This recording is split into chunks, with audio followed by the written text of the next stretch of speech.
Well, good morning, Interbet fans, and welcome to the preview for the Vaal. But before we go into the preview, let's give you a bit of news about what's going on in the racing world. And obviously, the Queen's Plate's done and dusted.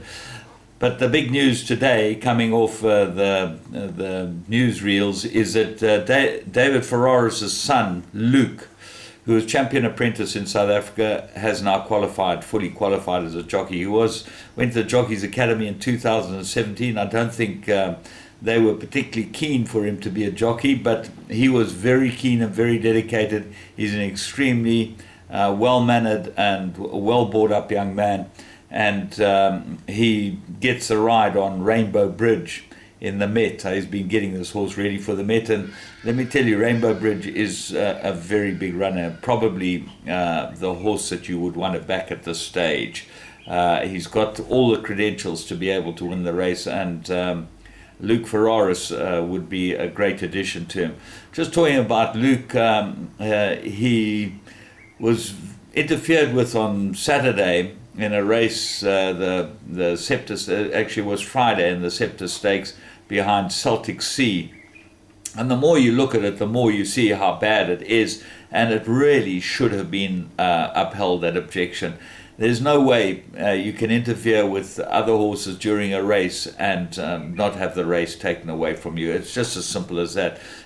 It's, as I've said before, not right that the NHRA think that they should play God, especially when they know very little about actual race riding, especially some of the stripes that we have. But David's son Luke is now a jockey, and David won with Varelo in Hong Kong just to mark the occasion. Varelo was a very nice son of Vaal that raced here. He'd taken a bit of time to come to hand in Hong Kong, but I think he'll probably go on to win some races, and certainly looks like quite a nice horse. Just talking about the NHRA, Chase Majan was cleared after a big hoo-ha with the Jockey Club, where they took the front page stage about the jockey being had for not giving the horse the best possible ride or the best opportunity to win a race. Well, he got cleared. So what does that make the NHRA?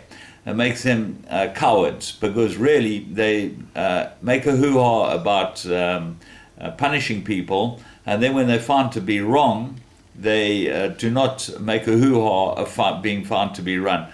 And this has been done with starters, with stipendiary stewards, with many people in their employ who have been wrong on many occasions, and it's all quietly swept away on the side. This is a very big problem that they've got to start facing, because really we cannot bring this industry back onto its feet with a body that runs racing that is so blatantly inept, and there's no other word for it. Two other things happening: Magic Million sale and the Keeneland January sale. There's over 1,200 horses on the Keeneland January sale. If you'd like to look at a horse at the Magic Million sale, we do have connections, and certainly it would be very plausible to be able to buy a horse in Australia, but the problem is to get there. So we had talked to people like James Bester or our auctioneer friends, Steve Davis.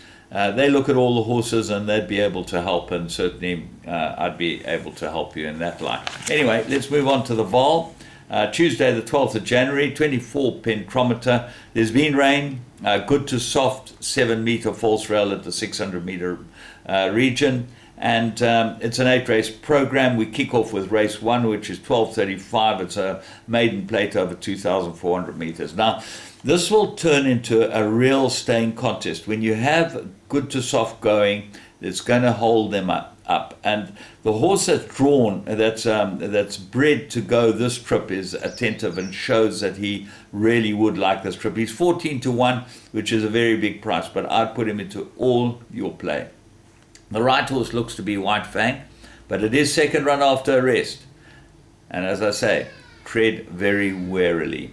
He's odds on, and he's certainly got to hold that form. He certainly has the best form in the race. His last run was very good from a bad draw. The other two that come into the race is Ball Rolling, who certainly has shown good form, and Neo Quali has ridden it well, although he dropped his whip last time, and this definitely get into the play. And then Fast Draw, have a very close look at Fast Draw, 10-1 as well. He's got the form, this horse, and he certainly knows how to stay. So, tough little opener.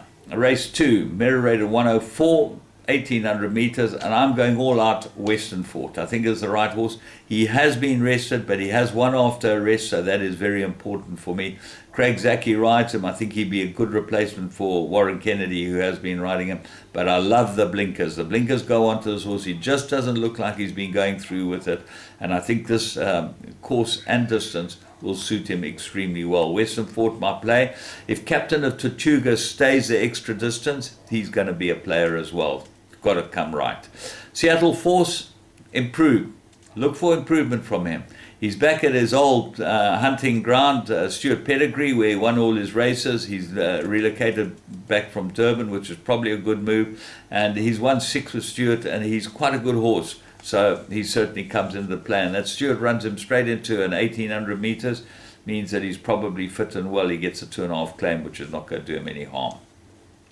Race 3, classified 2,000 meters. And this is a very interesting race. I like FS Squadron. He got 3 points for running a third last time. That's really not on. I really cannot see how the handicappers can give the winner 5 or 4 and give the third horse that gets well beaten 3 points. He's a young horse. He's only a 3-year-old. Let him work his way through the divisions by earning his points, not by getting them because he runs a good race. And this is a very, very difficult situation for trainers and owners, because it's half a win. And in fact, horses are getting penalized 1 and 2 points for winning a race by a very short margin. It doesn't matter that they've won easily. Well, they win by a short margin, they get a point penalty. This horse ran third. He didn't earn his owners much money, and he gets a penalty. I think it's shocking. Dangers, well, you got to look at the 2 St. John Grey runners. Don't look back. There's relocated from the Van Zyl yard, Van Zyl operation in KwaZulu-Natal. He could run very well, this horse. I think he'll like the going, and he gets Craig Zaki. That's a big plus. He's 14-1. Nabila, number 7, very good last run. St. John Grey's other runner, Lyle Hudson, steps aboard it again, and I think that they could be the big dangers to FS Squadron. And the FS Squadron, definitely off top weight, is beatable. Tough race.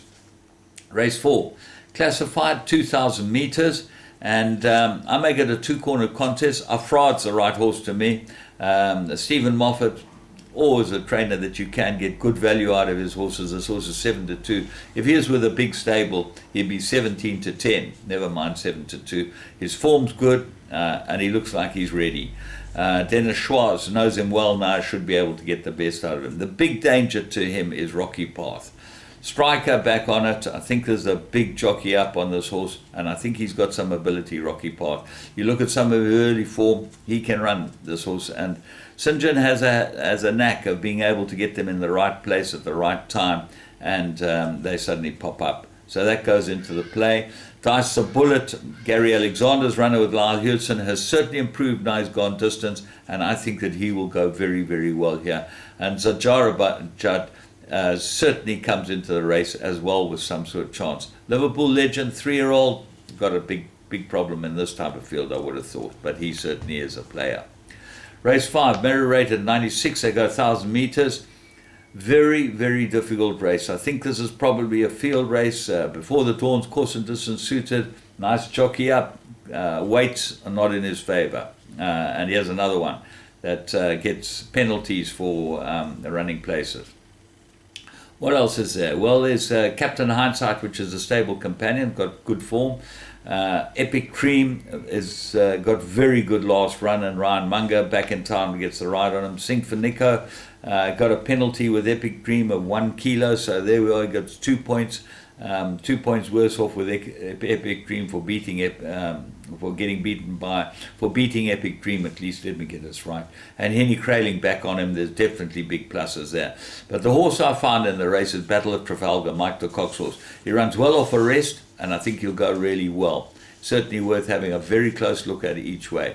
Vizway and Isfahan, the Asia and Magna runners, well, Isfahan has really done well. As a 9-year-old, he's a 10-time winner. He keeps running well. He gets a 1.5 claimer. That's going to help him. He'll be there or thereabouts. And Vizway, I think 1,000's a bit sharp for him. I think he needs further than this. And that's what it looks like. He looks like a 12 to 1,400 meter horse to me, and his profile shows the same. Race 6, Mirror Rate at 80. They go 1,000 meters. Odin, if he's all slow away. If he's in touch going through the 200, he could win this. He's got a very big chance. The Sean Terry runner, Emerald Tiara, is the horse they've all got to beat. She needed a last run. This is second run, but she needed a last run, and that's the key. Lyle Hudson on her again. I think that she's the horse they've all got to beat. After Hours, Blinkers On, and Samanga Kamala, big runner, goes into all your play. The favourite's Godswood. I think he's got a big problem in a race like this, and although he did win well last time, this is very, very much stronger than what he's been facing. Race 7, Mirror Rate at 84, 1,600 meters, and I'm not going against Eagle Alley. I think he's the right horse. I think he's the best horse in the race. Yeah, he has been penalised for his 2 wins, but he's probably got a lot of ability. Stormy Winter certainly has gone up in the weights and got a 6-point penalty for winning last time out, beating Tartan Dancer. Got to have a chance. Samurai Jack beat Tartan Dancer short head and got a 6-point penalty as well. So work that out. They're both 4-year-olds.